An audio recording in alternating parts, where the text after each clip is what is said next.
कमर से उठेला दर्दिया, हे दर्दिया, हे दर्दिया हो राजा जी, डॉक्टर के बुलाए द। कमर से उठेला दर्दिया, आहे दर्दिया हो राजा जी, डॉक्टर के बुलाए द।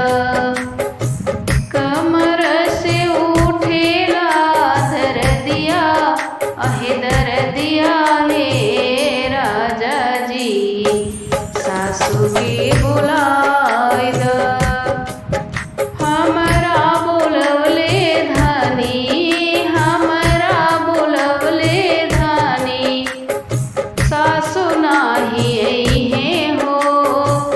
हमरा बोलवले धानी, सासू नाही अइहे हो। सासू से कैले बाड़ू झगड़वा, आहे झगड़वा हो धनिया, सासू नाही अइहे। सासू से कैले बाड़ू झगड़वा, आहे झगड़वा हो धनिया, सासू नाही अइहे। कमर से उठेला दर्दिया, आहे दर्दिया हे राजा जी, भाभी के बुलाए द। कमर से उठेला दर्दिया, आहे दर्दिया हे राजा जी, भाभी के बुलाए द।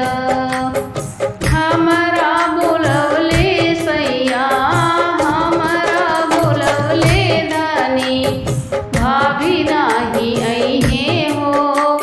हमरा बोलवले धानी, भाभी नाही अइहे हो। भाभी से कैले बाड़ू झगड़वा, आहे झगड़वा ए धनिया, भाभी नाही अइहे। हमरा बोलवले धानी, हमरा बोलवले धानी, भाभी नाही अइहे हो।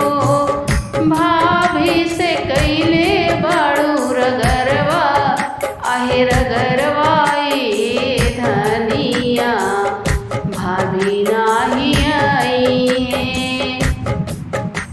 कमर से उठेला दर्दिया, आहे दर्दिया हे राजा जी, ननद के बुलाए द। हमरा बोलवले धानी, हमरा बोलवले धानी, ननद नाही अइहे हो। ननद नाही अइहे हो। ननद से कैले बाड़ू रगरवा, आहे रगरवा हे धनिया, ननद नाही अइहे। ननद से कैले बाड़ू रगरवा, आहे रगरवा ए धनिया, ननद नाही अइहे। कमर से उठेला दर्दिया, आहे दर्दिया हे राजा जी, डॉक्टर के बुलाए द। कमर से उठेला दर्दिया, आहे दर्दिया ए राजा जी, डॉक्टर के बुलाए द।